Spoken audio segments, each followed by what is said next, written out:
Hello viewers, Namaste. This is Dr. Kavya, fertility expert 49 Hospitals, Vizag branch.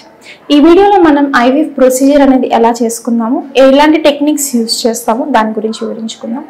IVF అనేది couple కి ఎవరికైతే natural గా conceive అవడం లేదో, రెండు పక్కల ట్యూబల్ బ్లాక్ రిలేటెడ్ ఇష్యూస్ ఉన్నాయో, లేదా ఇంకేదైనా అంటే మినిమం ట్రీట్మెంట్స్ వాళ్ళకి ప్రెగ్నెన్సీ అనేది రావడం లేదో వాళ్ళకి చేసే హై ఎండ్ ట్రీట్మెంట్. ఈ హై ఎండ్ ట్రీట్మెంట్ అనేది ఎలా జరుగుతుంది అంటే, జనరలీ పేషెంట్స్ ని మనం పీరియడ్ వచ్చిన first day or second day పిలవడం అనేది జరుగుతుంది. పిలిచిన తర్వాత వాళ్ళకి వాళ్ళ యొక్క కొహార్ట్ ఎలా ఉందో చూసుకుంటాం. యాంటల్ ఫాలిక్యులర్ కౌంట్ అంటారు. ఈ కొహార్ట్ బాగున్నప్పుడు మనం పేషెంట్ కి 8 రోజుల నుంచి 12 రోజులు ఇంజెక్షన్స్ ఇవ్వడం అనేది జరుగుతుంది. ఇంజెక్షన్స్ అనేది ఇవ్వడం ద్వారా వాళ్ళ లోపల ఉన్న అండాశయాల్లోని ఎగ్స్ ఏవైతే ఉన్నాయో వాటిని గ్యామెట్స్ అంటారు. అవి స్లోగా సైజ్ ఇంక్రీజ్ అవుతాయి అన్నమాట. ఈ సైజ్ ఇంక్రీజ్ అవుతుందా లేదా, బాగుందా లేదా అని చెప్పేసి మనం ప్రతి 2 రోజులకు ఒకసారి కానీ, కొంతమందికి డైలీ కానీ స్కాన్ చేసుకోవడం అనేది జరుగుతుంది. ఈ స్కాన్ ద్వారా మనం ఫాలిక్యులర్ గ్రోత్ ని మానిటర్ చేస్తాము. అవసరాన్ని బట్టి కొన్నిసార్లు మనం హార్మోనల్ టెస్ట్ కూడా చేయించుకోవడం అనేది జరుగుతుంది అనమాట. ఈ ప్రొసీజర్ అనేది సుమారుగా 8 డేస్ నుంచి 12 డేస్ ఉంటుంది. ఈ 12 డేస్ అయిన తర్వాత ఎగ్ అనేది పూర్తిగా పెరిగిన తర్వాత మనం ఊసైడ్ పికప్ అంటే ఎగ్ ని బయటకు తీసే ప్రక్రియ అండర్ ఎనస్థీషియా చేస్తాము. అండర్ మత్తు ఇచ్చిన తర్వాత అల్ట్రాసౌండ్ గైడ్ యూస్ చేసుకుని ఎగ్ మనం బయటకు తీయడం అనేది జరుగుతుంది అనమాట. ఈ ఎగ్ అనేది బయటకు తీసిన తర్వాత ఇక్సీ చేయడానికి మనకి కొంచెం టైం పడుతుంది. ఇక్సీ అంటే ఒక ఎగ్ బయటకు తీసిన తర్వాత హస్బెండ్ యొక్క స్పర్మ్ తో ఎగ్ ని స్పర్మ్ ని కలిపే ప్రొసీజర్ ని టెస్ట్ ట్యూబ్ బేబీ చేసే ప్రొసీజర్ అంటారు అనమాట.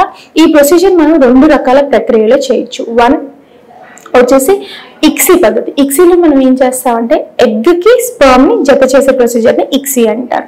కొన్నిసార్లు కొంతమందికి ఇక్సీ అవసరం లేని పేషెంట్ కి IVF అంటే ఇన్ విట్రో ఫెర్టిలైజేషన్ ద్వారా మనం ప్రెగ్నెన్సీ అంటే ఎంబ్రియోస్ అనేది ఫామ్ చేయడం అనేది జరుగుతుంది అనమాట. ఇది first step of the treatment.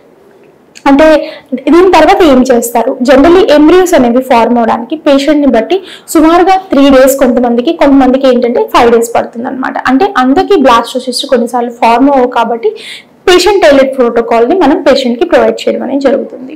ఈ ఎంబ్రియోస్ అనేవి ఏర్పడిన తర్వాత ఫ్రెష్ ఎంబ్రియో ట్రాన్స్ఫర్ రిక్వైర్మెంట్ ఉంటే వెంటనే ఎంబ్రియో ట్రాన్స్ఫర్ చేయడం అనేది జరుగుతుంది. సో ఈ పర్టికులర్ పేషెంట్ కి సుమారుగా మనకి ట్రీట్మెంట్ అవడానికి ఓన్లీ ఇన్ అండ్ అరౌండ్ ఒక 20 డేస్ నుంచి 25 డేస్ దాకా పడుతుంది అనమాట. This is called fresh embryo transfer.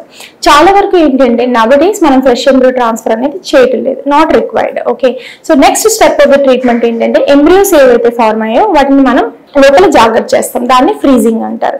ఇది first step of the treatment అనమాట. ఈ పర్టికులర్ పేషెంట్ కి ఎంబ్రియో ట్రాన్స్ఫర్ అనేది పేషెంట్ బట్టి ఆ ఇమీడియట్ మంత్ అన్నా చేస్తాను, లేదు అంటే ఒక నెక్స్ట్ మంత్ అన్నా చేయడం అనేది జరుగుతుంది. ఆన్ అన్ యావరేజ్ మనకి IVF చేయడానికి 80% ఆఫ్ ద కేసెస్ లో 2 to 3 months అనేవి టోటల్ IVF ప్రొసీజర్ కానీ ఇక్సీ ప్రొసీజర్ కానీ విత్ ఎంబ్రియో ట్రాన్స్ఫర్ అవుతుంది అనమాట.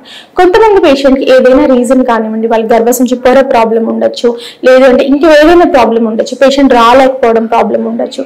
ఈ టైప్ ఆఫ్ పేషెంట్ కి ఏంటంటే కొంతమందికి మనకి 5 to 6 ఆఫ్ ట్రీట్మెంట్ అనేది పడుతుంది అనమాట. ఇది మీరు IVF గురించి తెలుసుకోవాల్సిన విషయాలు. Thank you.